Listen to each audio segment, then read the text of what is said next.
There's been a strategy from the very beginning for bringing meditation into medicine, what's now called participatory medicine. We're igniting passion in people for taking care of themselves from the inside. And if we take responsibility for our own little piece, well, because of interconnectedness, you take care of yourself, you're also taking care of the world. And it is a distributive function. We need all hands on deck. It's not like one great meditation teacher is going to come along and illuminate it for us for all time. Each one of us is the cells of the one body of the planet. And when it becomes we rather than me, I think that's a very healing direction to go in. Welcome to Mind and Life. I'm Wendy Hasenkamp. We are back with season 3 of the show, and we're kicking it off with a big one. Today, I'm speaking with Jon Kabat-Zinn. Jon likely needs no introduction. He's a renowned meditation teacher, author, and founder of the now widely applied program called Mindfulness-Based Stress Reduction, or simply MBSR. This 8-week meditation training has been pivotal in introducing mindfulness to Western audiences. And it's now been adopted in a host of settings internationally, including healthcare, education, business, and mental health. As we hear, Jon began his journey as a scientist, and the spirit of inquiry that motivated that path continues to fuel his passion for investigating the mind through meditation. We cover a lot of ground in this conversation. It's a long one, but I didn't want to cut any of it out. Jon first shares how he got interested in meditation and his development of and vision for MBSR. And we get into his experience as a scientist and the mystery of the line or the boundary between the inside and outside of any system. We talk about adapting Buddhist practices for Western audiences and the ways that mindfulness has been taken up now in our society, largely driven by science. And we also get into the challenges of repeatability in scientific studies of meditation. Jon also reflects on weaving together art and science, moving from me to we, and how more than 50 years of meditation has changed him. One of the things I love about Jon is that his wisdom is timeless, and he also speaks directly to this moment we're in. He scales ideas seamlessly from intimate, individual experiences all the way up to global perspectives. Jon's work has been incredibly influential in my own life and my path into contemplative practice. So it was a great joy to speak with him for this episode, and I'm really happy to be able to share it with you. As always, more information and resources, including lectures, papers, and guided meditations, are available in the show notes if you'd like to dig deeper. So with that, it's my very great pleasure to share with you Jon Kabat-Zinn. Well, I am here with Jon Kabat-Zinn. Jon, it is such a pleasure and an honor to be with you. Thanks so much and welcome. Thank you, Wendy. It's wonderful to be here. So there's so many questions and directions that I would love to get into with you, but I think let's maybe just start with your personal story a little bit and how you got interested in meditation to begin with.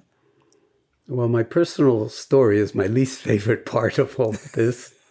And actually, since so much of the import of my work is to get beyond your personal story, it's not that easy for me to frame it in a way that really has some kind of import or validity. And of course, as everybody knows, you can tell your personal story in 1,000 different ways, depending on the occasion, what kind of impression you want to make, who you're talking to, all of that kind of stuff. Right. So there's a certain fundamental level of contrivance where, of course, it's true. But it's only true to a degree, and that degreeness has everything to do with the subject matter of today, which is mindfulness and human awareness. So, of course, we need narratives and we need stories. And in some sense, that's how we understand each other, and that's how we connect and feel like we belong. But if the stories we tell are incomplete or not big enough, then in a sense, we diminish ourselves by even identifying with the story and then perpetrating it on other people to our own satisfaction or delight, because We like the way we, present ourselves in everyday life, unless we're depressed or anxious or whatever. And then there's a part of us that knows that we're not that person, but it keeps, leaking out. And then we feel embarrassed or, reluctant to actually talk or even tell the story or be true to ourselves. And there's a big difference between telling the story and being true to yourself. So I guess that's a certain kind of preamble because since you asked, I'll tell a story that seems to be relevant in some way when I ask myself or other people, and I get asked it a lot, how did you come to do what it is that you have done? Right. And of course, that's a beautiful question for every single individual over the arc of their life is how did you wind up here instead of there, some other kind of fabrication of what might have been possible.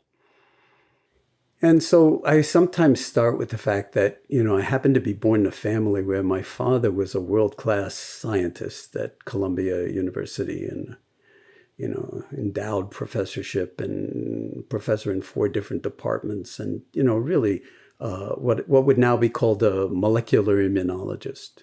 And I lived 1 apartment house away from his laboratory, his building with his lab. So he could walk to work in like 5 minutes and be in his lab at 6 a.m. And that's the way I grew up with a father like that. And we had all sorts of scientists over for dinner all the time with his lab. And so I grew up in that kind of world.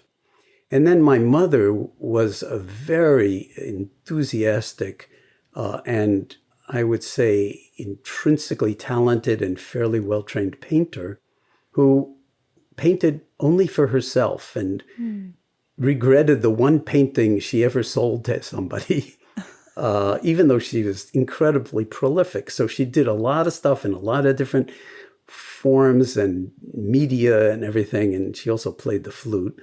But she was completely unknown. She had no interest in becoming known as a painter. So I grew up in the 50s. I grew up in the 50s in New York, in Washington Heights, right next to the Columbia Medical School, in what C.P. Snow called the 2 cultures, famously, the humanities and the sciences. And that was like my mother and father. So there was a certain way in which I felt their passion, both on the science side and on the artistic and musical side. And I could also see that they loved each other, but they didn't actually really have the equipment to understand the depth of each other's insight into the realities that they were investigating. And I picked that up probably when I was 4 years old. And so I grew up in this household where this was like the coin of the realm. But I was always, in some sense, aware that those 2 epistemologies, if you will, didn't intersect that much at the level of their understanding of each other's passions in depth. And so that had an effect on me in a certain way. And I didn't realize that, of course, until I was in college and in my, or maybe even later. But it was in college when I first got exposed to the history of science and history more broadly, and the whole question of like different ways in which people investigate reality. And I remember very vividly taking a history course in which, the Christian fathers on Mount Athos were, meditating and inquiring, as to the nature of reality. And it just there was a twinge there. Nothing more than a twinge, but like, oh, actually you could meditate as a form of investigation. I had no idea what meditation was. But then when I went to MIT as a graduate student in 1964 in molecular biology, and I wound up in the laboratory of Salvador Luria, who won the Nobel Prize in 1969 while I was in the lab. And, Wow. It was like, and MIT was just like that. There were lots of Nobel laureates all over the place, and we were all on a first name basis. And it was like the the renaissance of molecular biology at the time. It was phenomenal, where they were like, working out the genetic code. Right. And I went to a talk in 1965 by Philip Kapleau, this American Zen master who had written a book called The Three Pillars of Zen. And I went to that talk. I saw the thing, and it was the Vietnam War was just starting up, the Gulf of Tonkin. I was very, very aware of the misuses of science for, human destruction. MIT was very involved in developing guidance systems. All the guidance systems and smart weapons all came out of the instrumentation lab. And Doc Draper, who I met and, had a number of kind of not altercations, but interactions with during the, political turmoil of the 60s. And so I went to this talk called The Three Pillars of Zen, not knowing what Zen was, but just depressed out of my mind and not happy at all. And well, a seminar hour at MIT, usually a seminar room will be full with like 100 people. There were like 4 people aside from the speaker and Houston Smith who invited 4 people. And I happened to be one of them. And Kapleau's talk just took the absolute top of my head. I was 21 years old. And I just said, this is what I've been looking for my entire life. That way of holding, because it was like clear right from the moment he started talking, it's awareness that will hold different epistemologies, different ways of knowing, different narratives and so on. The awareness that can hold it all can actually both discern and differentiate in ways that are illuminating and perhaps liberating. So I started meditating that night. And then he came back and led what he called a sesshin, sort of for several days. But I just started meditating there. And of course, people start an awful lot of things in their 20s that never make it to their 30s. Right. But I'm still going like 55 years later and counting, So it touched something in me that is hard to explain, but that really goes back to my childhood. And that sort of just a sense that there has to be some kind of unifying way of holding all of the diversity of ways of knowing and being that has integrity and that's not imperialistic, that it's not like my way is the way, but just a way with a capital W, so to speak. And that in some sense, I always felt that that's what our karmic assignment is on this planet, is to find the way that's yours, which is what the Tao is really all about, or Dharma, is not to adopt some kind of belief system or catechism or formulaic kind of structure that helps you get through the day, but to investigate for yourself in a very deep way using the apparatus of all of our multiple intelligences and capacity for both stillness and action and wakefulness intrinsically to do that work. And so I consider that to be lab work. And since I grew up as a laboratory scientist, this is like the ultimate laboratory. And, so you take your seat metaphorically and literally, right, and you investigate what the hell is going on. When you create certain ground rules, like don't move no matter what. You don't have to establish that ground rule, but I was like, a green beret of this kind of thing. I was really into it because Kapleau was really into it. And the whole Zen tradition was really into like, this is not kidding around. So you got a certain kind of tough, sort of high energy approach. Right. So that's how I came to meditation. And then it's, of course, an ongoing flowering. So it's not like you just doing one thing for 55 years, because it's not a doing in the first place. It's a dropping into being and then learning, so to speak, how to take up residency in the vocabulary that I've sort of fallen on over the years is the boundless spaciousness of your own heart or your own awareness. And then, of course, the curriculum is whatever arises, inwardly or outwardly. And the challenge, how am I going to be in wise relationship to it? And then, of course, since I've framed it that way, who is that anyway? Who am I? What am I? And this seems to me to be at the absolute kind of rock foundation of what it means to be human. And it really begs investigation, not by a few people in ivory towers or in labs, but by all of us. And since all of us are endowed with a lab, so to speak, and we don't want the lab to deteriorate over time through lack of use, and the body's a very big part of it, that we really need to learn how to inhabit our own laboratory and let it be the catalyst for what we might, how we might develop over the course of a lifetime, which, of course, the word development, in the meditative world is like bhavana in Sanskrit, which actually is a term of cultivation and development, that we're planting certain kinds of seeds and then we water them in a very disciplined way, but also totally open and beyond name and form and forcing anything, and then see what unfolds. But that's the sort of personal thing about it. I was a street kid. My parents were, as I described them, so I had this academic anchor, but I was out there playing in the streets on 170th Street in Washington Heights with kids that did not go to my public school.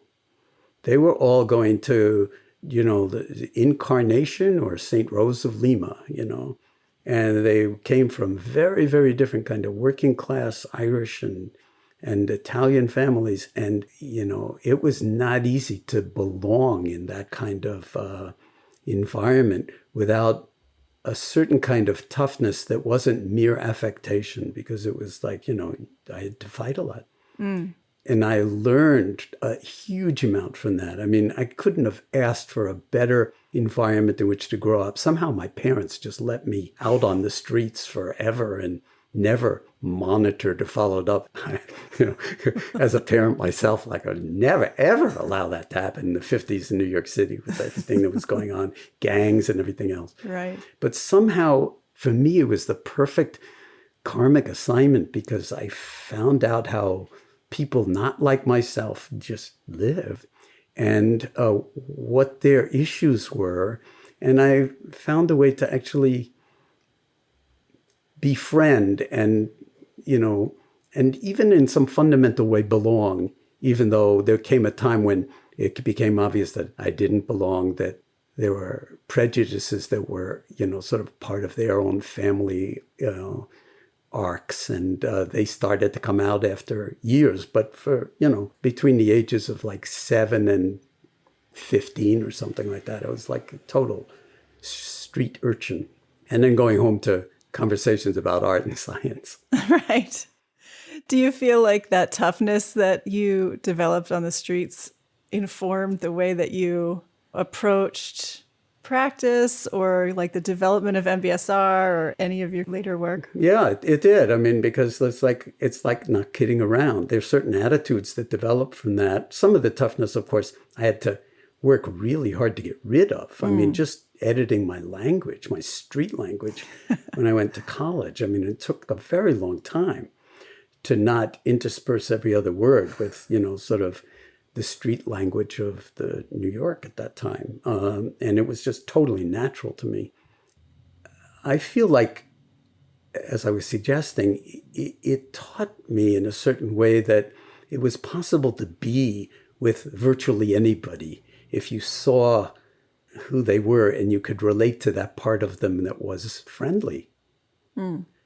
And there's a part of everybody that's like friendly and wants to be seen and met. His Holiness, the Dalai Lama, is saying that all the time.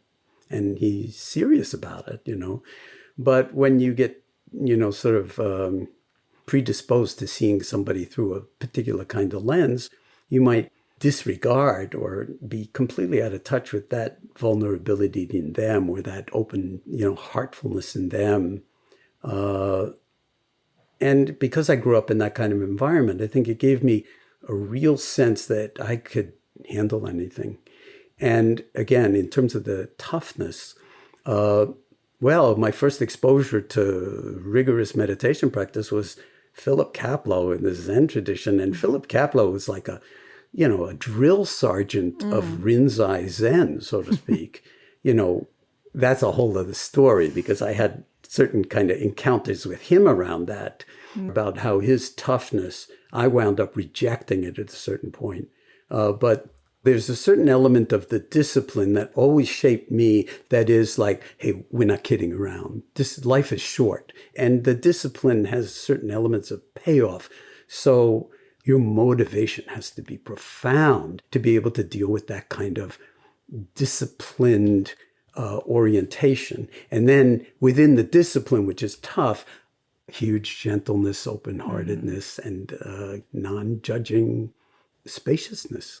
So those are muscles that you can actually exercise, just the way Richie is always talking about, like, sort of skill training and actually developing certain kind of skills to face the vagaries of the mind and body and outer world. So to see the discipline itself as a love affair is really profound. And I think it's a gift, because a lot of people often don't have enough confidence in themselves to opt for a certain kind of open-hearted, spacious, loving, but rigorous discipline. Like, I will get my ass on the cushion no matter what. No matter what. And at 4 o'clock in the morning, if I can't do it at 5, I'll push my meditation practice back as far as I can so it doesn't interfere with family and kids and everything else. But there's no way I'm giving up on it. There's a certain way in which, at first, that's kind of like just immature. But after 10 or 20 years, that softens, at least in my experience. But the rigor of like not kidding around about it, that stays. And I hope that in MBSR, that there's been that kind of transmission, that this is a love affair. But it's also one where the stakes could not be higher, because it's nothing but your life, your heart, your mind, and how you are in the world, and not just how the world is treating you, but how you're treating the world. As one of my teachers early on a Vipassana retreat asked me that, I walked in for an interview and he said, "How's the world treating you?" Meaning, I thought he thought, well, how's the retreat going? How's the world treating you? Well, the world isn't treating me well, unless like intensive retreat and we're not talking. But then I said something or other, and then he said, "And how are you treating the world?" And I was just completely undone. Because I didn't think that sitting on my cushion 12 hours a day was calling me to interface with the world. But what he was pointing to was, you don't leave the world when you go on an intensive retreat. Right. So there are all sorts of elements of, I think, I'm sure this is true for every single meditator. I'll bet it's true for you, that you remember when meditation first landed in your life in a way that you experienced. I'll bet you've never forgotten it. And I think that's true for virtually all of us, because something shifts, some kind of glimmer or opening about how am I, unknown what the my refers to, in relationship to myself, also unknown what that's about, but certainly a field of infinite possibility, especially when you're young. And that's a really important question to be asking yourself. And you could go through all your entire education system and never run into that.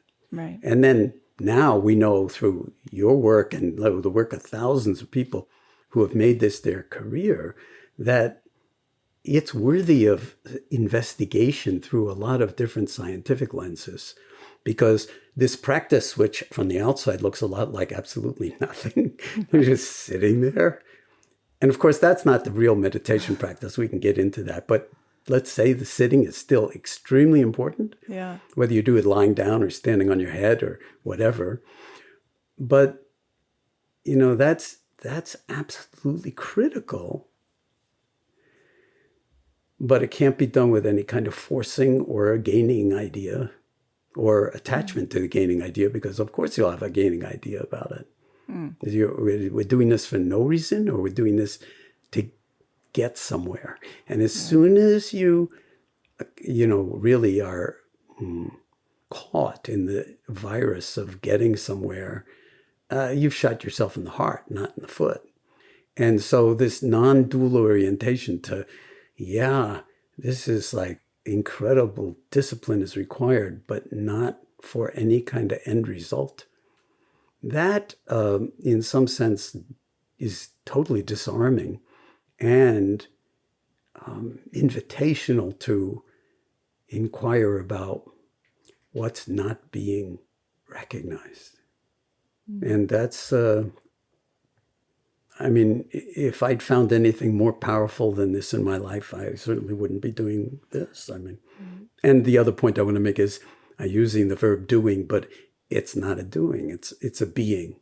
And that's in some sense, so that you don't need a result because you already are the result. And it's just as you are, as opposed to as you think you would be, you should be if you just trimmed off all the rough edges and sanded things down and, put a certain kind of face forward and pretended that you were your ideal self when you don't even know who needs to pretend anything.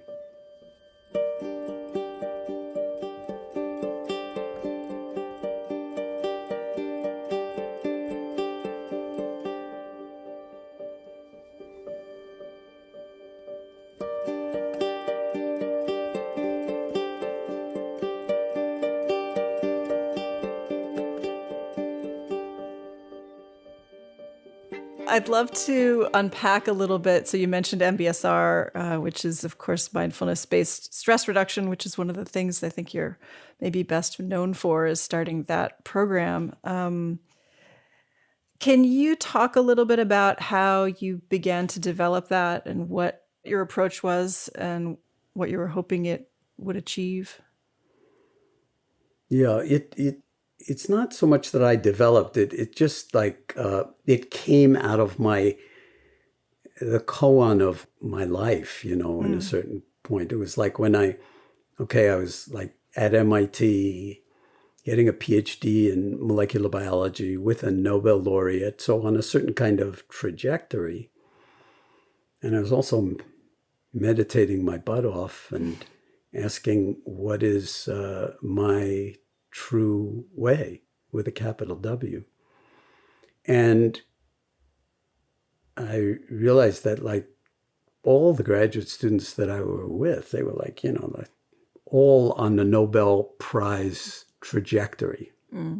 But there was this other thing going on with me the whole time, which is like, we really need to bring science to this whole other dimension that nobody's like even talking about. And when I would talk about yoga or meditation, you can imagine how the faculty at MIT was taking that. And there was a whole conversation about it in my PhD thesis defense, because I put in the front of my thesis a line that went just on a page by itself right after the title page. Yeah. He who dies before he dies does not die when he dies. And my thesis defense, they said, what's this he who dies before he dies does not die when he dies? That was their first question about my thesis. And I said, wait a minute. Do you really want to know? Because I'm supposed to be here defending my research, So that took up more than half of my thesis. And I won't go into the details here, but I basically was, suggesting that there was a different way of investigating the nature of life and the nature of mind. Ironic that we should be having this conversation around mind and life, because that's right. What biology is all about. And that was why I went into biology, was not to become a biologist. I went into biology because I want to understand the nature of consciousness, was the way I put it in those days. What was your research about that you were defending, or was it totally unrelated? No, well, most of it was about bacteriophage, bacterial viruses. But then I actually wrote my thesis on proteins called colicins that are genetically kind of produced by plasmids, these fragments of DNA that move in and out of the chromosome of prokaryotic bacteria, and that produce these proteins that when they bind to another bacterium, they actually somehow kill it. And I was studying the mechanism of that killing it and how it affected the cell membranes of the bacteria that were sensitive to these colicins. Oh, great. So is that the link then to dying before you die? But that was all about bacteria, okay? Yeah. Why are they even alive? Viruses, of course, we've just been through the pandemic, and these viruses, they're not actually living. Right. And bacteriophage, I read recently, by weight, there are more bacteriophage on the planet than any other, thing. Oh, wow. Basically, living thing, but they're not alive. Right. So this whole question of, that Francisco Varela was deeply interested in, that had to do with inside and outside. What makes something living? What is the nature of a cell? Mm-hmm. And autopoiesis, he called it. What is that characteristic? I was obsessed with inside and outside the cell membrane. Why was inside alive in a cell, but outside not alive?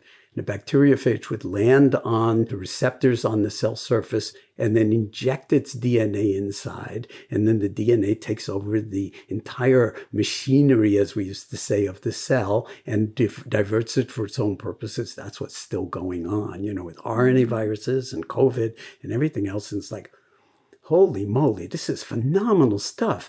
But from an evolutionary point of view, how do you get the first cell? How do you get inside and outside? We're thinking about clathrates and all sorts of stuff. I mean, it's like I absolutely loved science. I loved the chemistry underneath the biological structures. And I just like a pig in a poke doing this kind of stuff. But at the same time, this kind of deep sort of uncertainty about how this relates to the inner and outer of being human. And where the boundary of my heart is, for instance, or the boundary of our love, or the boundary of our caring for the planet. And molecular biology was not going to take me there. And there was no neuroscience at that time. It was called neurophysiology. So I decided to switch over to the other lab, the lab of, meditation practice. The inner lab. Yeah. Yeah.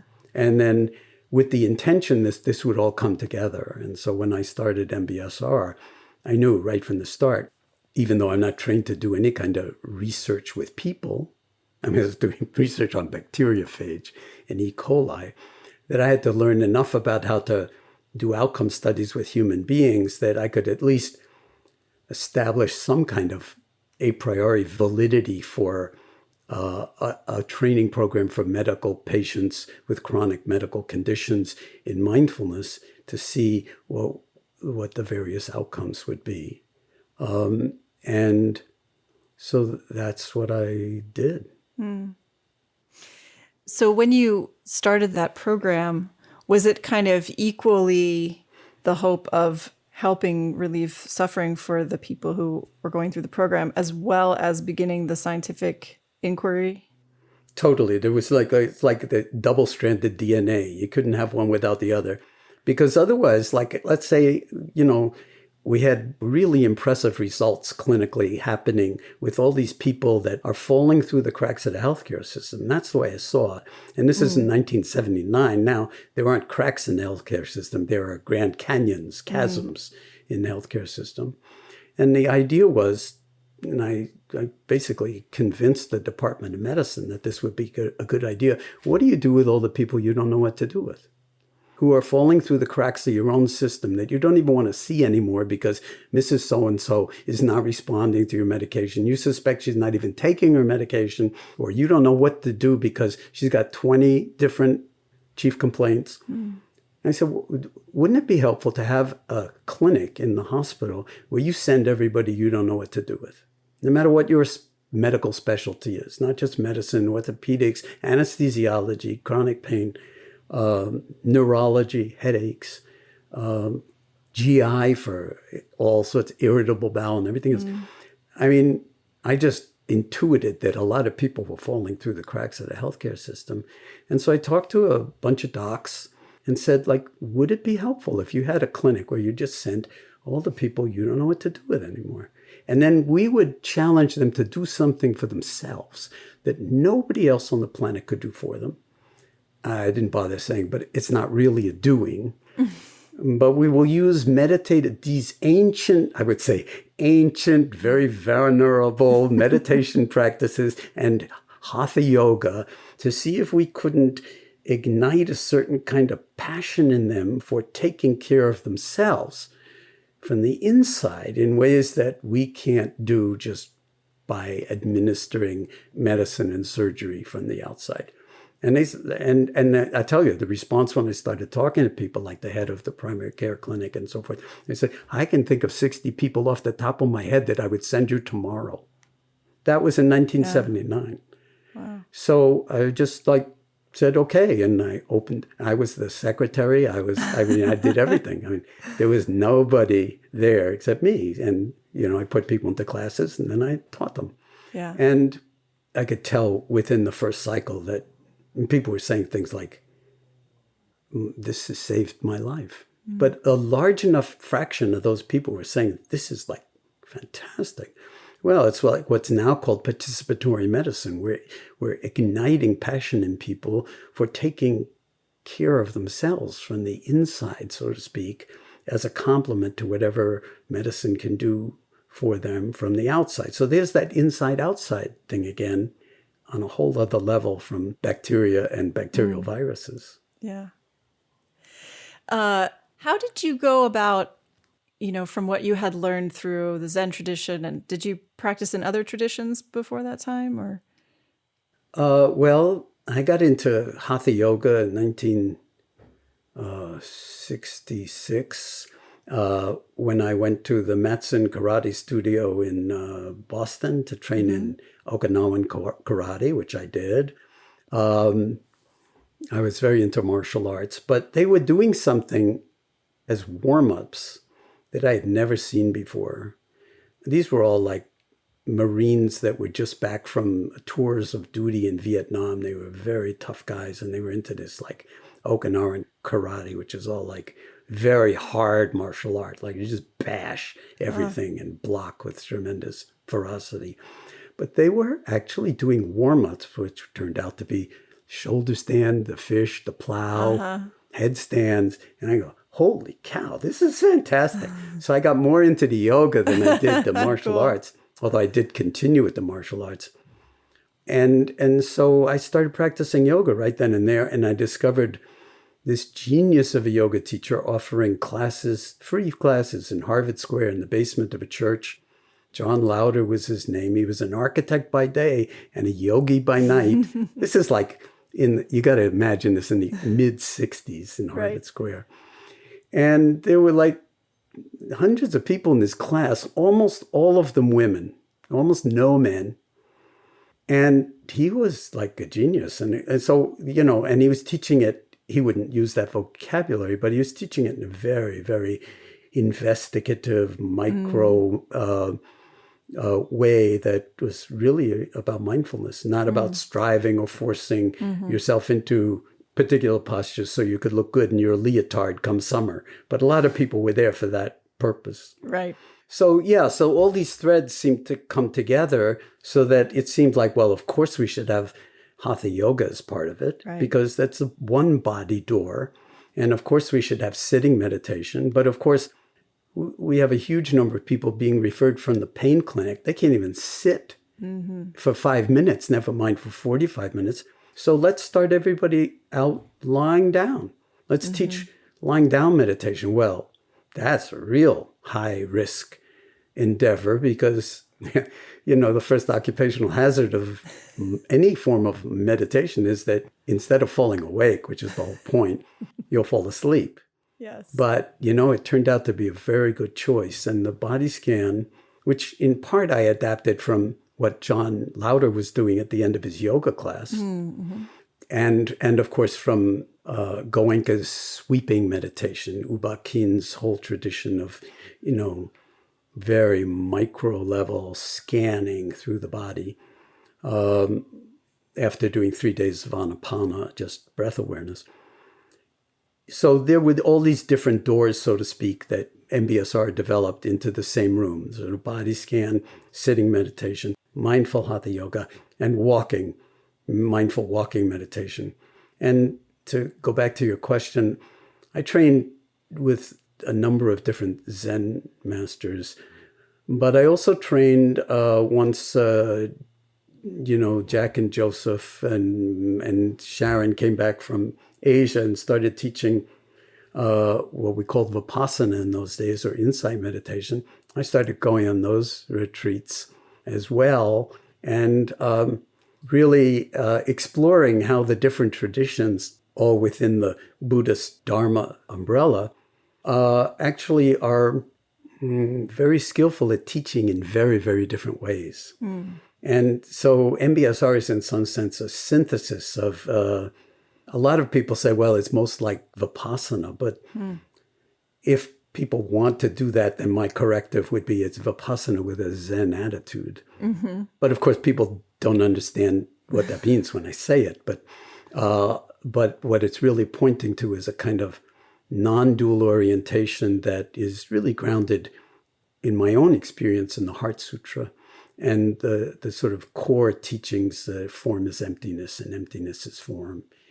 And then everything else that involves in that, so that finally you go around what Song San, my Korean Zen teacher, called the Zen circle, where form is emptiness and emptiness is form. And then there's no form and then there's no emptiness. And when you keep on practicing, ultimately form is form and emptiness is emptiness. And you just missed it the first time around, but with no attachment. So easy to say, not so easy to actually live. Right. But I felt like if MBSR doesn't have that non-dual Chan direct wisdom orientation, then it would be like a therapy. And the last thing I wanted to do was to create a therapy. MBSR is not meant to be a therapy. It's meant to be a liberative practice. It's a Dharma vehicle.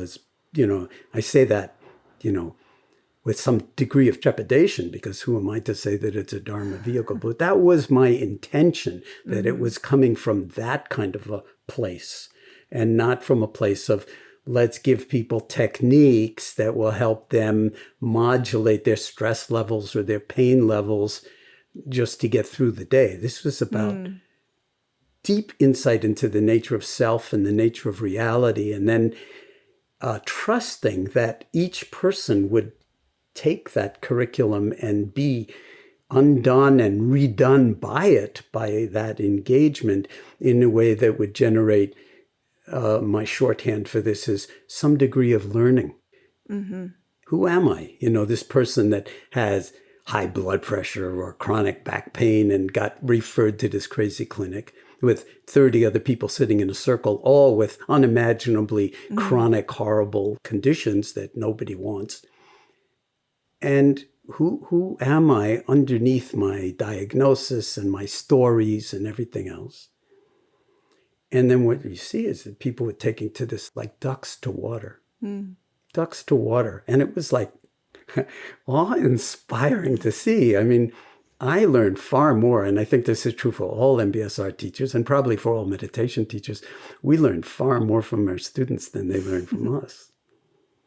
So that's kind of, a little bit of how it evolved. And it was obvious that we need to study it in not just descriptive ways with self-report and so forth, but that became a whole other challenge is how do you actually do, sort of more clinical trials within an ongoing, what became a major clinic in the hospital, where we were getting referrals from all over the hospital, from all sorts of different disciplines and subspecialties, and also from at least 50% after a while from physicians in the larger Central Mass community.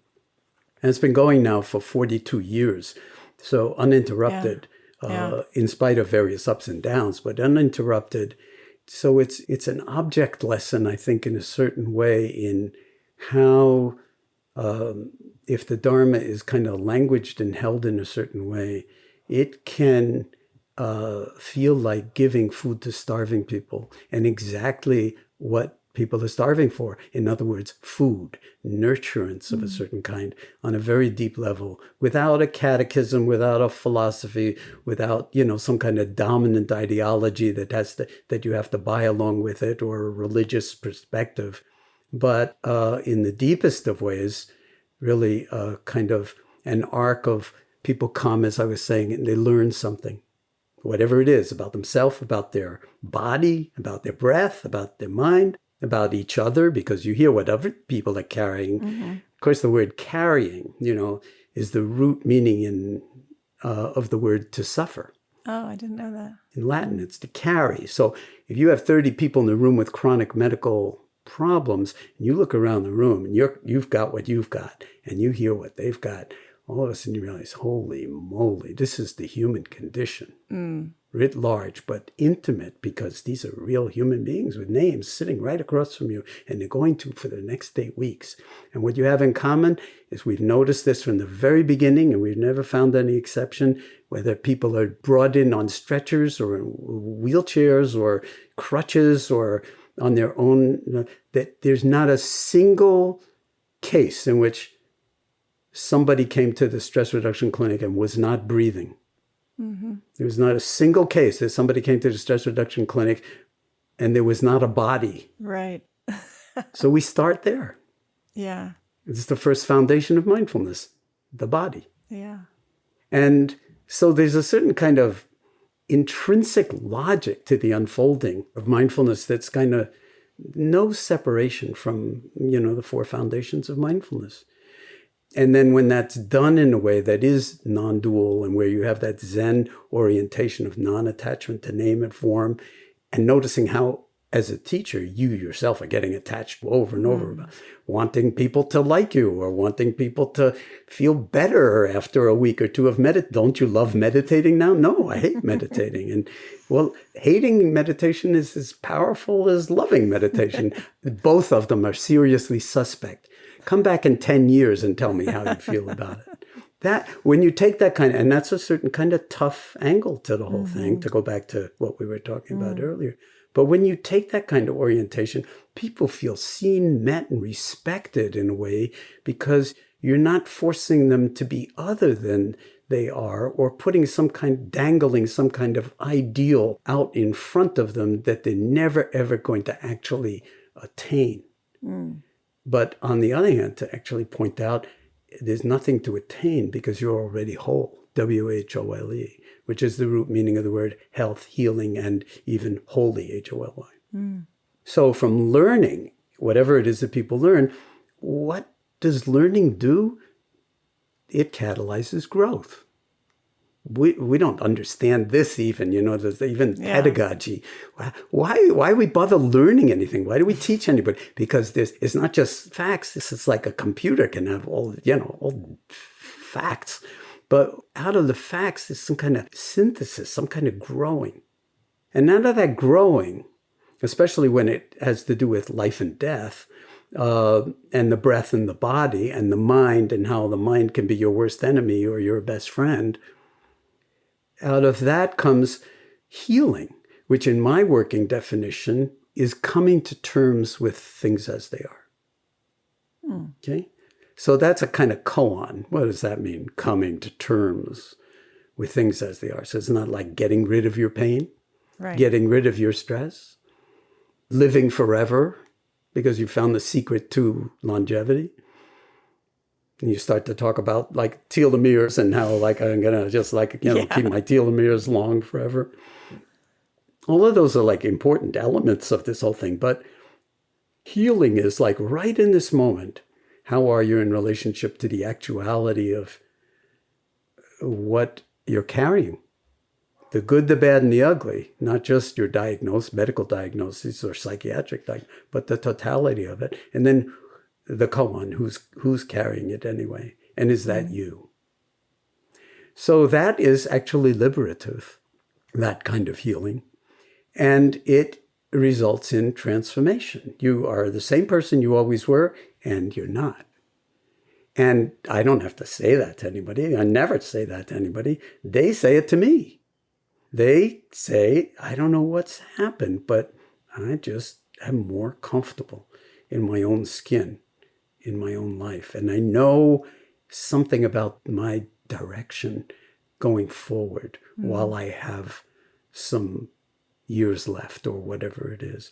So that arc of learning, growing, healing, and transformation, or transcendence, or liberation. I mean, it's all like, lives right inside the heart of Dharma. I mean, that's really what it's about.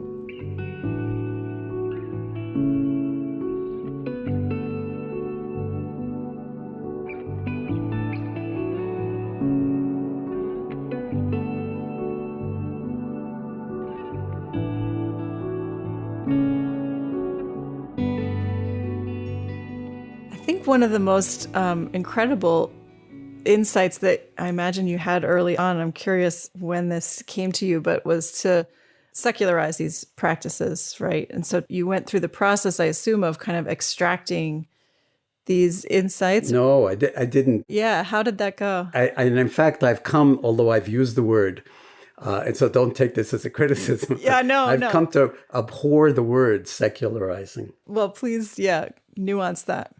The word I've landed on, it's not so great, is mainstreaming. Okay? Yeah, that's a good word. Secular implies that I'm taking something sacred and denaturing it to make it available more broadly. But I really do see the Dharma as sacred. Right, that's what I was going to ask about. Yeah. And I see the Dharma as sacred in the same way that I see life as sacred. It's no separation. So then the question is, what is the meaning of sacred even? So I'm not willing to fall into the dualism of, Jon took the Dharma, which is this sacred Buddhist, incredibly beautiful universe, and denatured it, secularized it, and then is making it available for the low life of people who, haven't really moved into the orbit of Buddhist illumination. As His Holiness is always saying, there's 7 billion people on the planet. There are 7 billion people who are suffering. There are 1 billion Buddhists, but there's 7 billion who are suffering. Okay? So if the Dharma is only for Buddhists, I mean, it's absurd. It's on its face absurd. And I don't, people don't always love me for saying it, but I say it for a range of different reasons, and in some sense feel like it's true enough to say that the Buddha wasn't a Buddhist, Right. The Buddha was a Buddha. And the point of meditation practice is not to become a Buddhist, nor do you have to go through that gate in order to become an authentic meditator, but to become a Buddha. And that simply means, not emulating a statue in some temple or in the British Museum, but awake, which is what the word means. So if the Buddha was pointing to an intrinsic quality of humanity that is liberative and a possibility for embodied wakefulness, mindfulness being long ago decided, I'll use mindfulness as a kind of umbrella term for inclusivity, because if I was teaching a more Buddhist-oriented framework around either the Theravadan orientation or even early Buddhism, or for that matter, Zen, and people would be running, screaming from the room in class 1, and they would never come back. Exactly, yeah. So it's not skillful, but that doesn't mean that I'm secularizing something and in some sense denaturing it. What I'm trying to do, which I believe has been the course of the entire arc of Dharma since way before the Buddha, is to find skillful ways for this essential, liberative, embodied wisdom to flow into the world, just as say, water from the high Himalayas or the glaciers that are rapidly disappearing actually flow down mountains. And if they run into obstacles, what does the water do? It just goes around the obstacle. It finds its way down. And I have a deep kind of conviction in a certain way that the Dharma has that same kind of liquid power, that it has the way of flowing into interstitials and interfaces that seem like impossible that it could get in there, and it does, and then it moves stuff.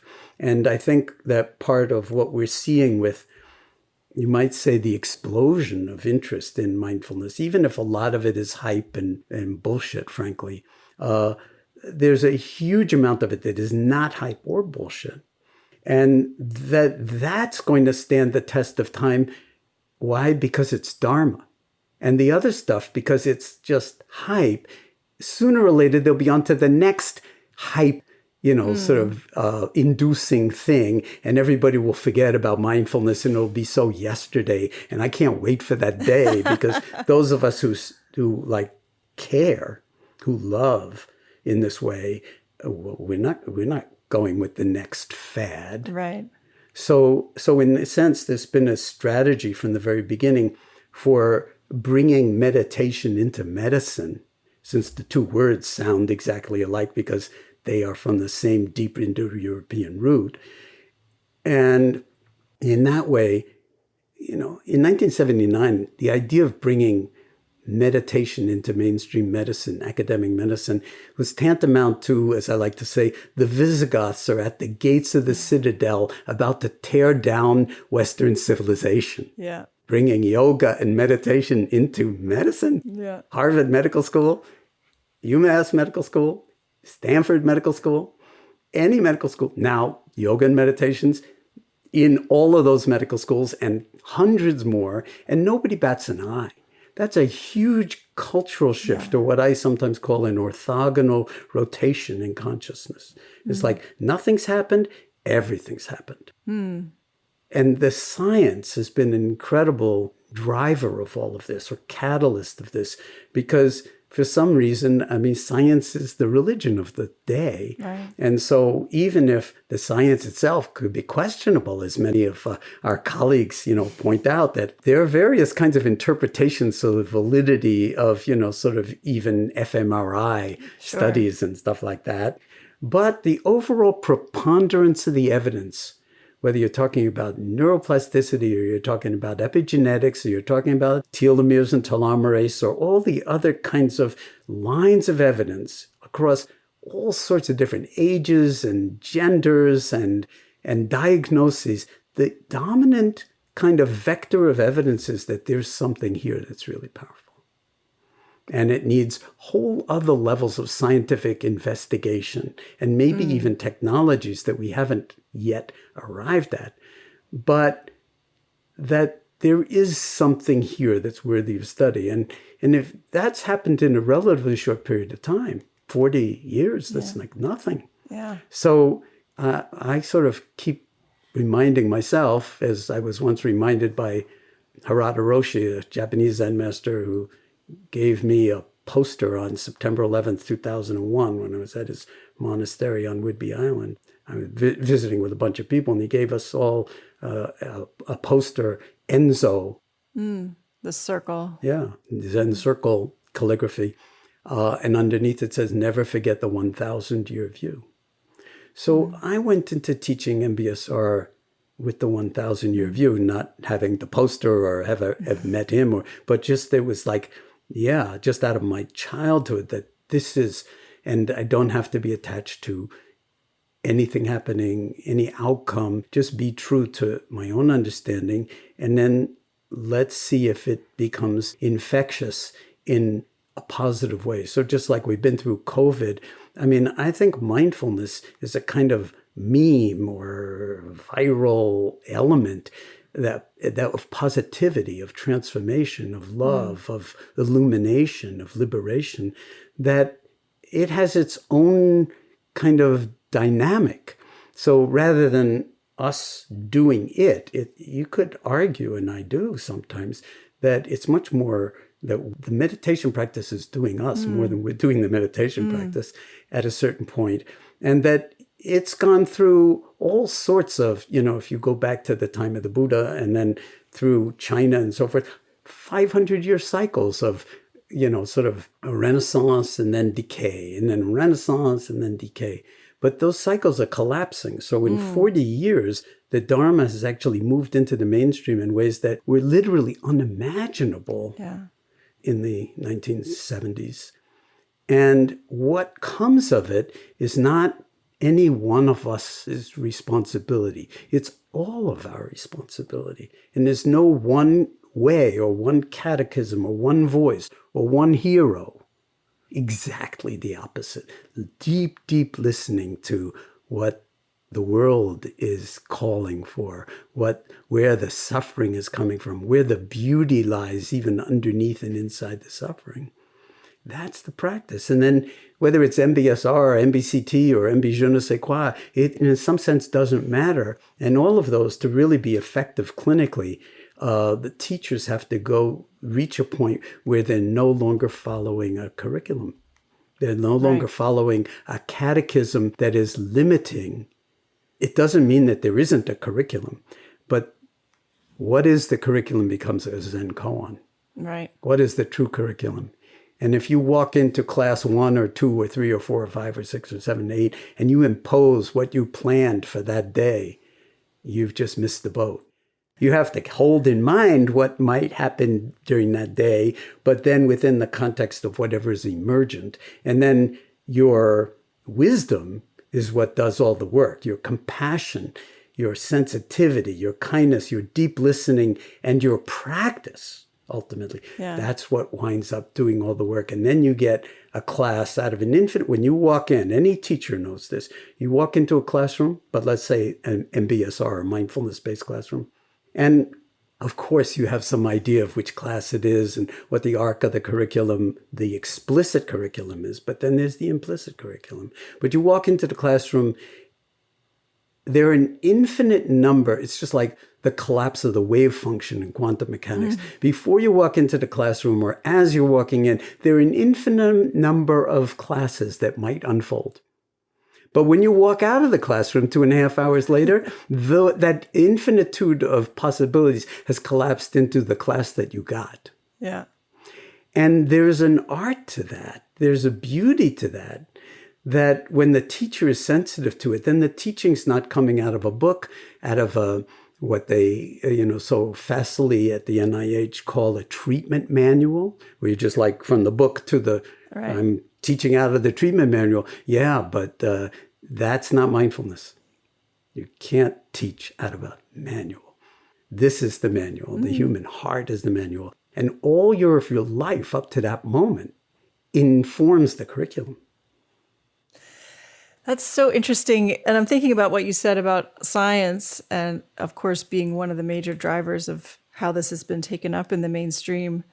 And then what you were just describing, how that almost goes against, the approach of science that it should be repeatable, right? It should be something that you can, like the manualized version, right? What I'm talking about is infinitely repeatable. Yeah. It's just never the same. They're not the same, right? Yeah. And so that's where science, I love that you brought that up, because I think this is where science actually needs to stretch its own envelope. That's why I'm not a big fan of treatment manuals, because there's the pretense that it's always the same, but everybody's going to even dump the treatment manual onto their class in a way that even if it's effective, it's going to be different every single time you do it, every time somebody else does it. So there's this uncertainty principle, so to speak, that's very much like, this sort of complementarity between an elementary particle, wave form, that it's like, form and emptiness, inner and outer, inside, outside, and then explicit curriculum, implicit curriculum. Right. And that the teacher has to hold all that, not in their mind, but in their being, and continually ask and trust in emergence what's called for in this moment. It requires incredible deep listening, sometimes a listening that means listening to the fleeting expressions on people's faces. how they're carrying themselves in their chairs, not just who's making the most noise in the classroom or wants to talk the most or what they're saying. It's really an art form. Right. It's very, very hard to turn into an authentic professional training trajectory where then you get the certification at the end. I am now a certified mindfulness-based stress reduction teacher. I am not a certified mindfulness-based stress reduction, and I never would dream of either certifying myself or having some higher authority or lower authority certify me for obvious reasons. Don't need it.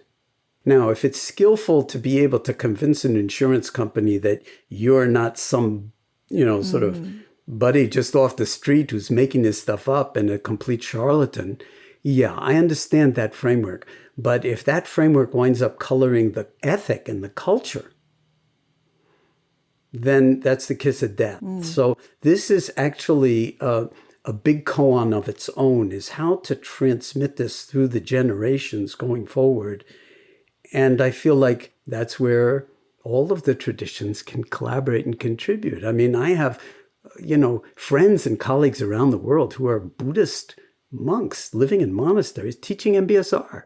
Yeah. In the Zen tradition, and also, especially in the Zen tradition, because they recognize something about it, that if form is really emptiness, then it doesn't matter if you call it MBSR, you call it Zen.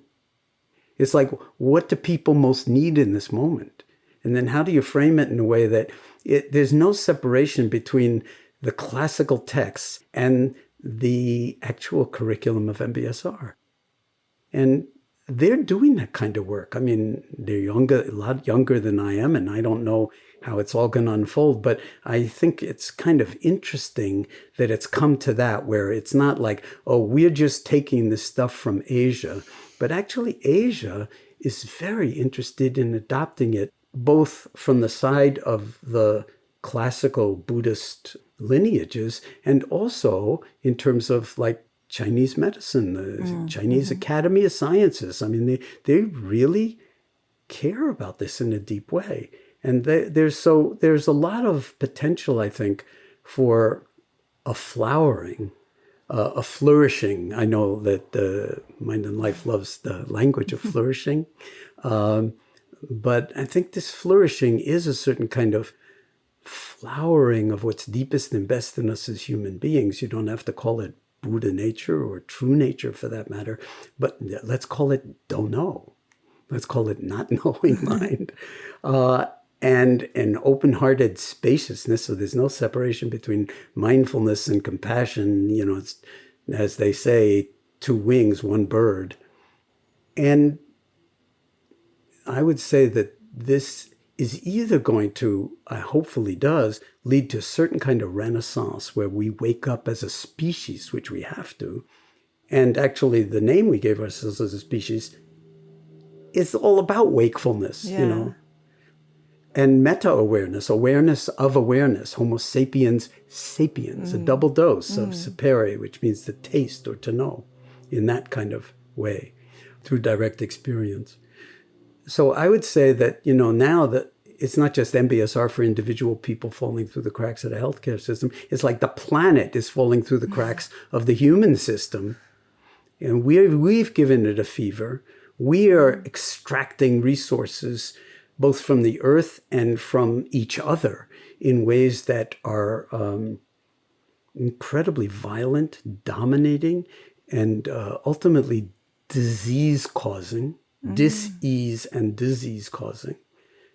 COVID could have been 10 times worse, and it could easily, those molecules of RNA can rearrange themselves, and it could very well be 10 times worse the next time around. This is a kind of wake-up call for humanity. We are not kidding around. How about you stop kidding around and wake up?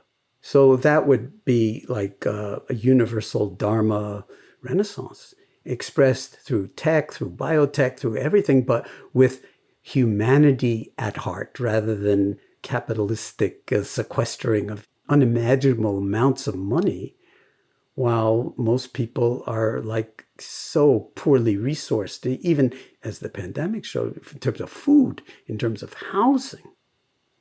And this is like the diagnosis of the patient is like, if the heart and the liver went to war with each other, that would not be a good outcome for either the heart, the liver, or any other, trillions of cells that make up the universe of you or me.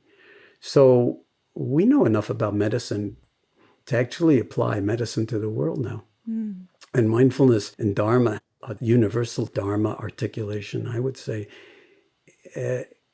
if there were anything else on the horizon that might do a better job of it, I'd say go with that. But I haven't seen anything remotely possible to move in that direction. And in its universal form, I don't think there's a person on the planet that wouldn't actually feel healthier and more at home and belonging, and therefore less falling into fear and dualism about using and theming. And then moving into greed, hatred, delusion, and violence. There's not a person on the planet that wouldn't not only benefit, but actually recognize that this was a whole new degree of freedom added to not just a person's individual life, but our life as planetary citizens for the sake of all beings. And it is a distributive function. I guess that's the last thing that I would say about this, is that it's a distributive function. It's like we need all hands on deck. It's not like one hero, one Dalai Lama, one great meditation teacher is going to come along and like illuminate it for us for all time.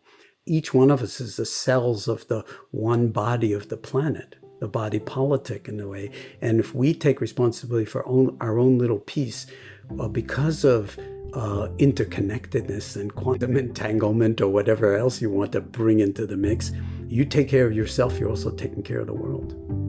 And when it becomes we rather than me, I think that's a very healing direction to go in.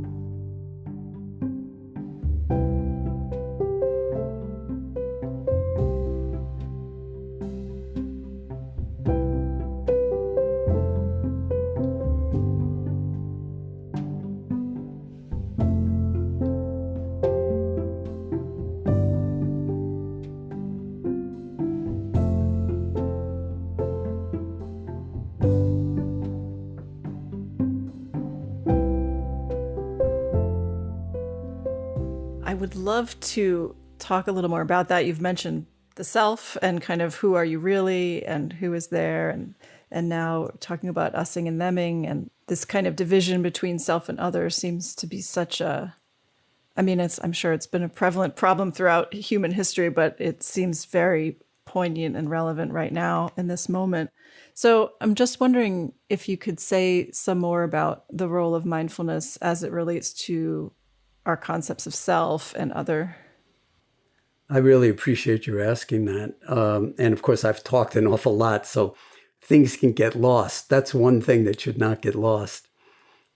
And of course, this lies at the heart of Buddha Dharma and universal Dharma. And I will approach this playfully, so I'm not going to give you any kind of complete, definitive answers or statements about like, this is the way it is, because, I'm a big fan of don't know mind, as Sung San called it, and not knowing mind. So that's, of course, a great koan is, who am I?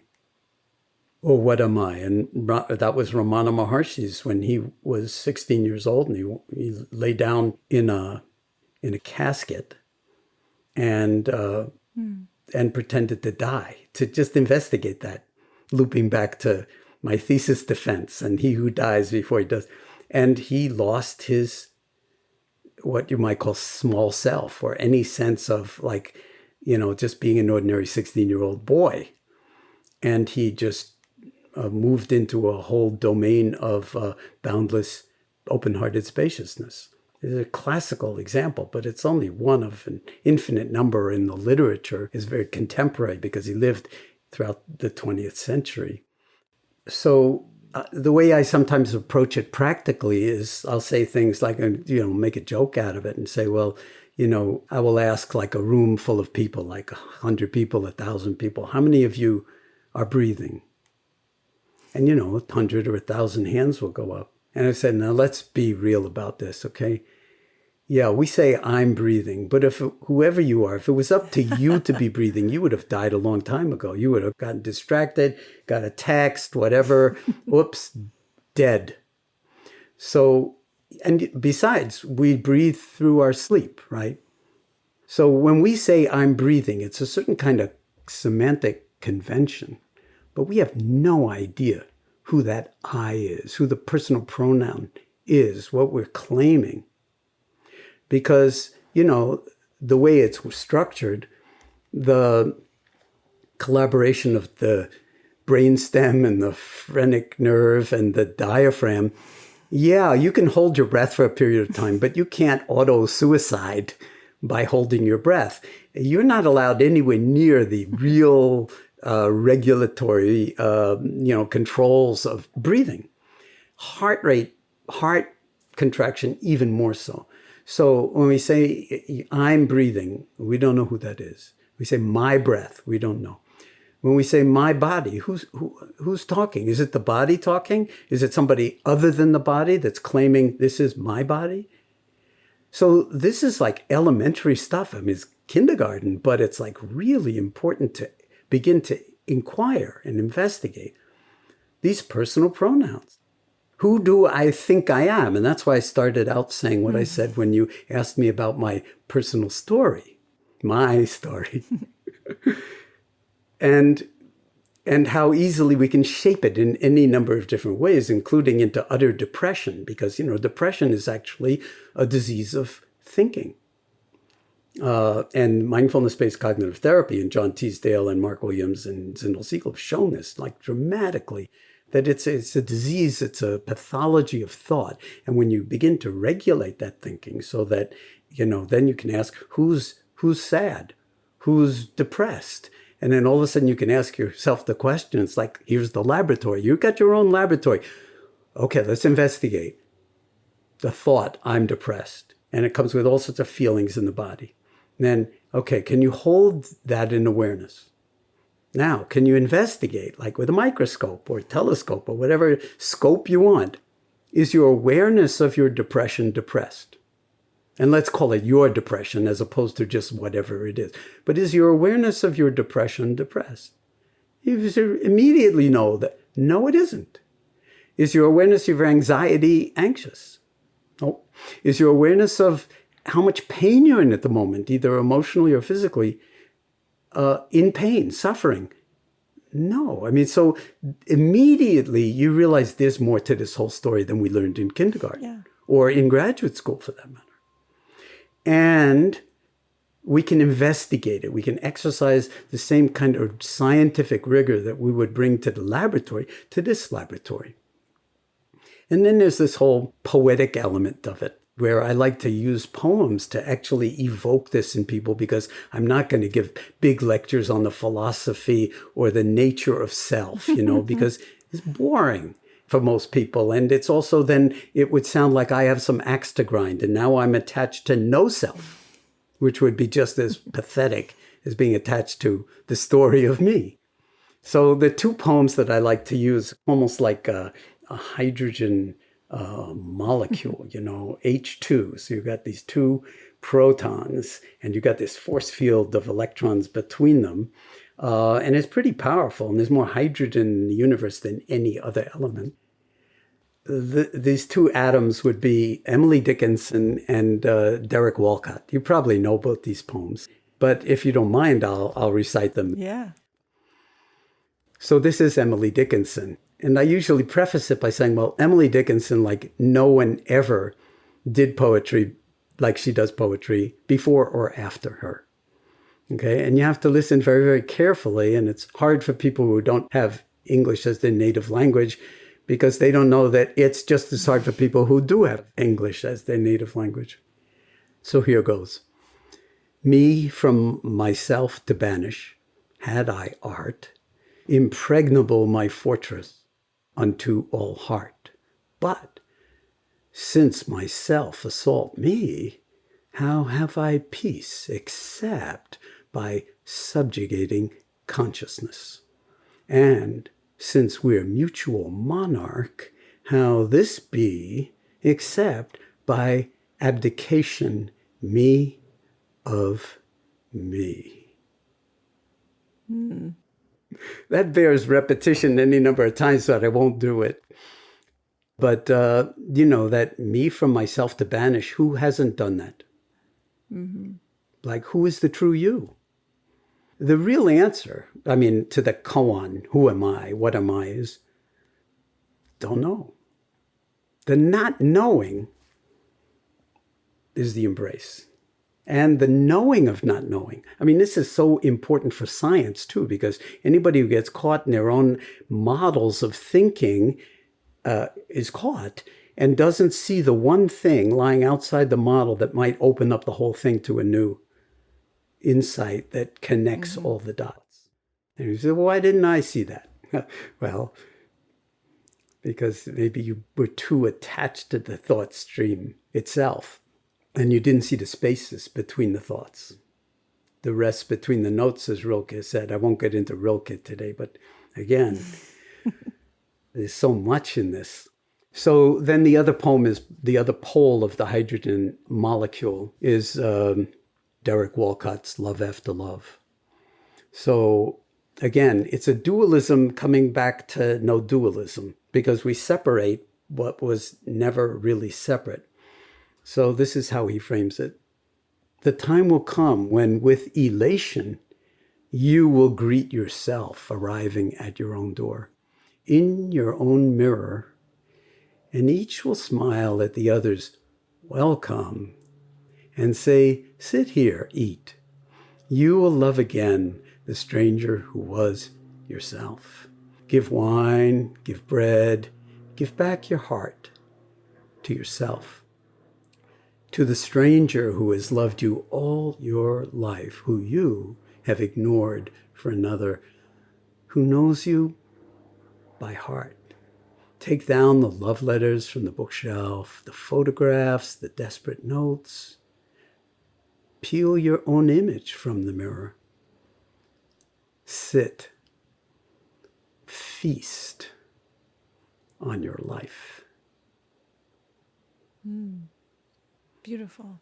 So very often, if I'll use those two poems in my teaching in concert, either back to back or separated by a few weeks or whatever, they start to do something in concert with the meditation practice, because you're going to ask, like, who's sitting? Who's breathing? Who's meditating?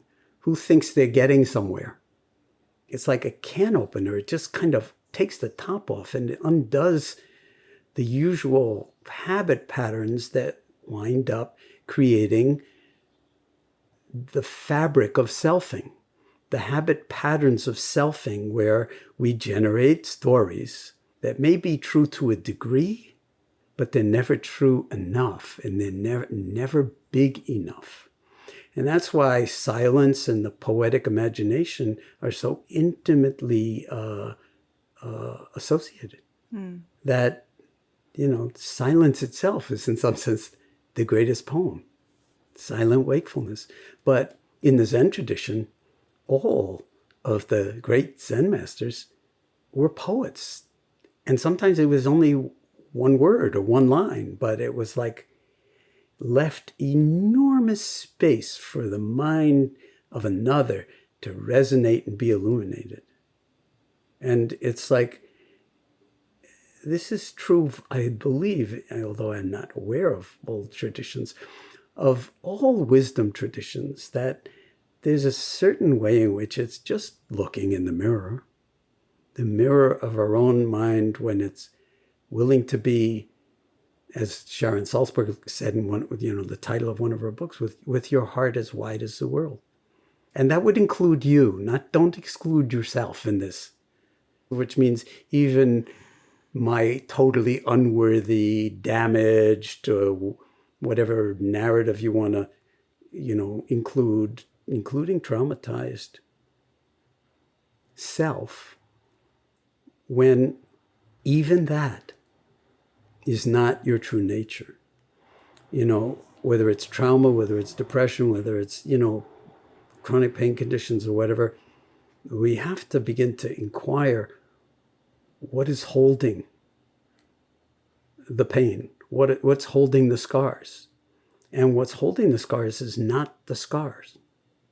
So is there a way to actually hold the whole, W-H-O-L-E, in a way that, just comes back to what I was talking about originally when I was defending my PhD thesis. And that's the love affair. And then life itself, as I said, is the curriculum. And every moment is a profound gift, opportunity. And everybody is the beneficiary of your not believing in your, what we might call small self or small self narrative. Because when you're really who you are infinitely lovable. When you are contracted around your personal pronouns, you're a pain in the butt to most people, even people who love you the most. They know when you're contracted better than you do often.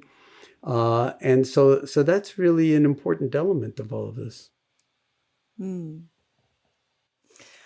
of the things I just want to mention, I don't know if there's a question in it, but you started by talking about your parents and, your mom as an artist and your dad as a scientist, and they not necessarily having the full understanding of each other's modes of inquiry kind of into the world. And that was full understanding. That was like, I already put it. It was like, I couldn't exaggerate it less. Gotcha. So maybe a disconnect. But I feel like so much of what you have developed and what you bring into the world is completely synthesizing those two perspectives, bringing in poetry and art and this very different frame. Yeah, I'm aware of that too, that actually it's kind of I don't know what to call it, like an irony of emergence. But it wasn't like, oh, let me do some science and let me do some art and see if I come to mindfulness. But it's just like spontaneous emergence out of inquiry. Yeah.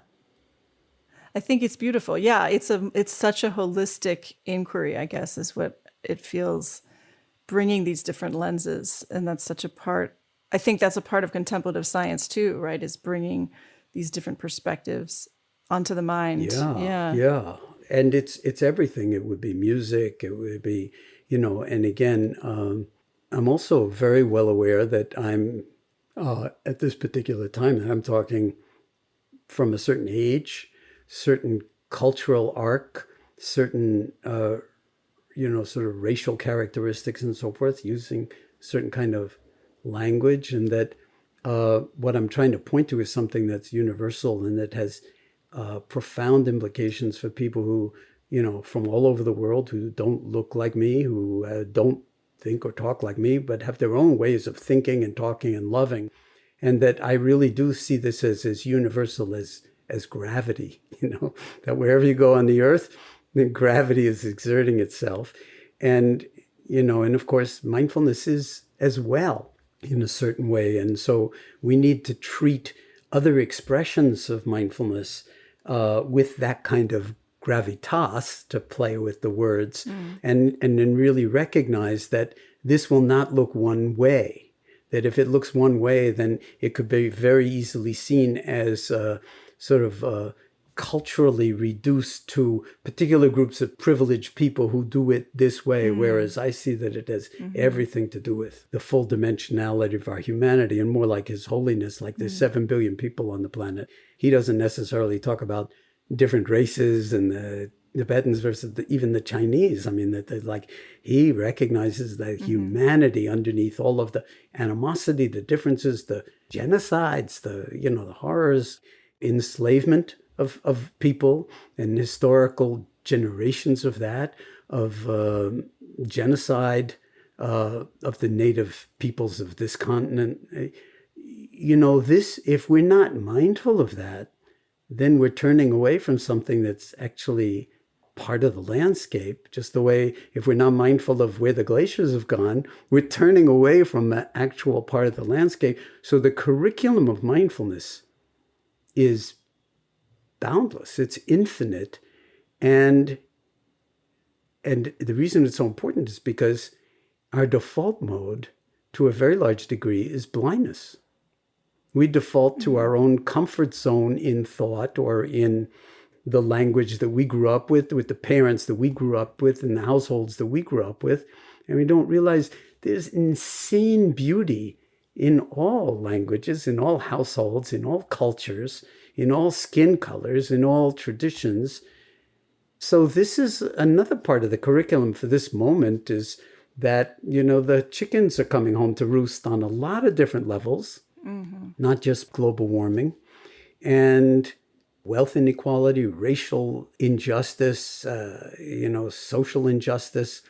To go back to what I was saying earlier, the body politic cannot live just the way the body can't live if it's at war with itself, or the heart insists on taking all of the blood and leaving the brain with nothing, or the brain insists on taking all the blood and leaving the liver with nothing. It's like, wait a minute, this is not a zero-sum game. And when people say that all the time, but when you wake up to it, that's what we really need, is the waking up to it. So, just to say, we published a paper on an inner city clinic that we ran for 7 years in the inner city of Worcester that, was free, with free on-site mindful childcare and free door-to-door taxi transportation, to demonstrate that this was really universal for, people across a very broad range of different kinds of backgrounds, economic status, homelessness, everything. And, it wasn't the greatest study in the world, but at least, we were able to demonstrate that that was the case. We've also worked in the prisons for any number of years. And, a lot of the people who are in prison shouldn't be in prison. And a lot of the people who are in positions of power, they should be in prison. Seriously, if we're going to be imprisoning people for crimes against humanity. But when I was teaching in the prison, it felt like giving food to starving people. Just to be present, and then have the curriculum not be art or science or learning to read or anything like that, but learning to read yourself. And the narrative, so to speak, of how you wound up in prison. And that story, well, that's part of a much larger story of who you weren't seen as, who you were not nurtured as. And then you're stuck in this hell realm, only you're not. If you fall into wakefulness, then even in a hell realm, you're free. And so these are profound areas of certain kind of work that could be done, social activism, and research that could be done as to the infinite ways in which mindfulness or heartfulness can manifest to the benefit of the greater whole.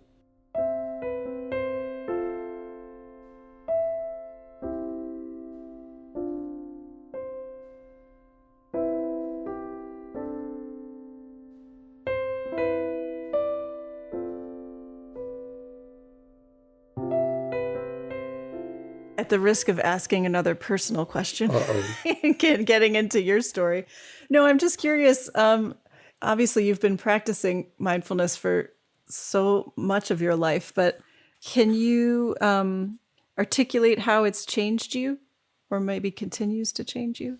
I don't think there's any question that if I hadn't gotten into meditation when I did, I'd be dead, long dead. I had all sorts of very wild, very self-destructive, very angry energies running through me in the 60s. And, a lot of people I know did wind up casualties of that time and never got to complete the arc of the later decades of life, so to speak. More than that, I can't really say. I'll say this, people often ask me, well, how many hours a day do you meditate? Or how long do you meditate? I'm sure you get the same kind of question. If people are naive to meditate, how long do you meditate? And I used to say, for decades, I would say, well, I wake up very early in the morning and I spend about 45 minutes to an hour doing my yoga practice. And then I sit for another half hour, 45 minutes or whatever. And early enough so that then I can have breakfast and go to work and see my kids off to school or whatever. But I don't answer that way anymore, because I can't really differentiate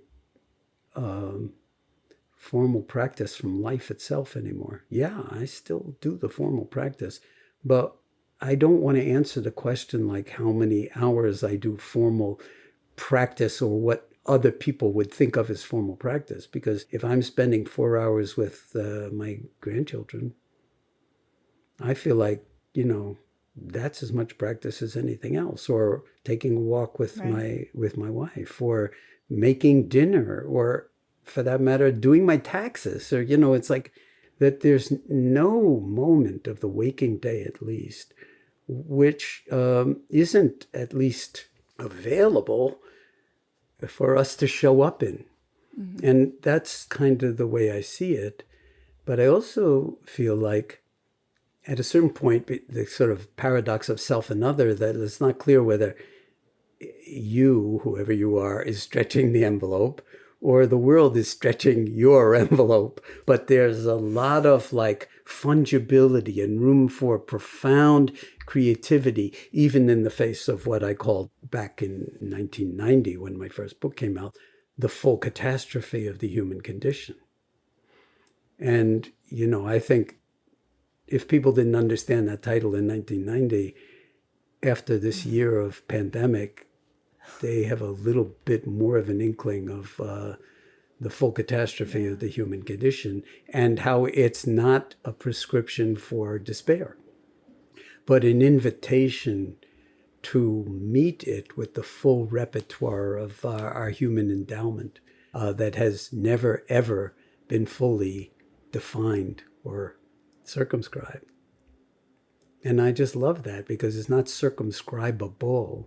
And this brings us back to awareness. It's like no neuroscientist can really define awareness, right? And we have no idea how you get sentience out of 3 pounds of meat in the head, as people like to say.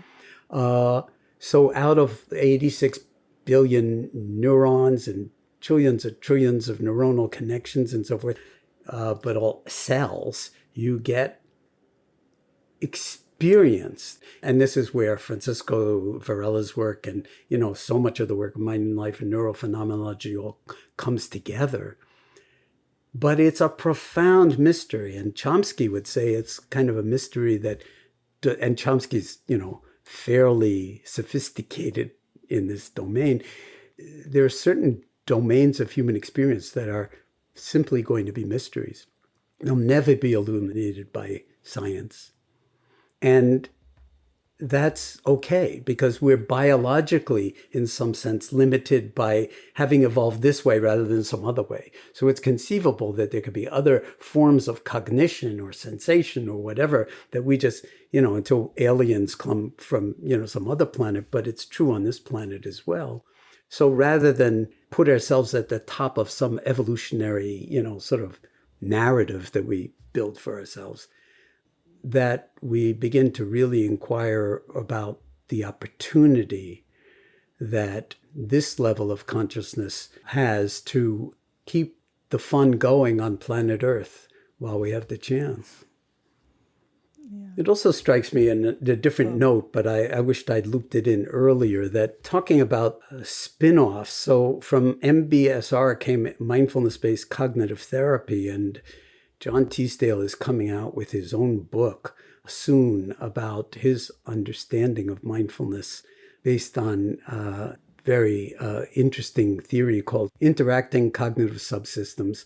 And it's really profound, because his life, he's one of the greatest cognitive scientists on the planet, and meditation changed his life and his science in a way that's really profound. Mark Williams is working on a book on the Vedanas, after retiring, after founding the Center for Mindfulness at Oxford University. And Zindel Siegel, back in 2007 with Norman Farb, wrote this remarkable paper about self-representations and how mindfulness, and in particular MBSR, influences self-representations. And where it's pointing at is truly remarkable. Yeah. So there's all sorts of stuff going on in the scientific domain at the interface of Dharma that would have been completely unimaginable 40 years ago. And now it's come to pass. And even the NIH totally into research on mindfulness. How did this come to be? And so I'd say the Renaissance isn't something that's coming in the future. It's here. It is already here. And we need to wake up more to that actuality. And maybe COVID and this kind of insidious pandemic of like a little RNA and protein actually being able to undo us and target receptors in the lungs that actually kill us, to find these positive memes like mindfulness and heartfulness, compassion, that also target not only receptors in the heart and in the lungs, but throughout, our bodies in ways that really do catalyze learning, growing, healing, and transformation across the lifespan. Well, thank you so much, Jon. This has been amazing and absolutely enlightening conversation. I want to personally thank you very deeply. Your work and Full Catastrophe Living was one of the first books I read that introduced me to these practices. Oh, yeah. That makes me feel wonderful, I'll tell you. Oh my goodness, life-changing. So thank you really for spending this much time and sharing all these insights. Yeah, well, it was fun. And I think it really is beautiful that you've found this medium. And I just want to bow to you for what you're doing and also for how generously you listen. There's an artistry to what you're doing, and I can just feel it emanating out of you, and it's non-trivial. So I really bow to you for that. Oh, thank you so much. That means a lot.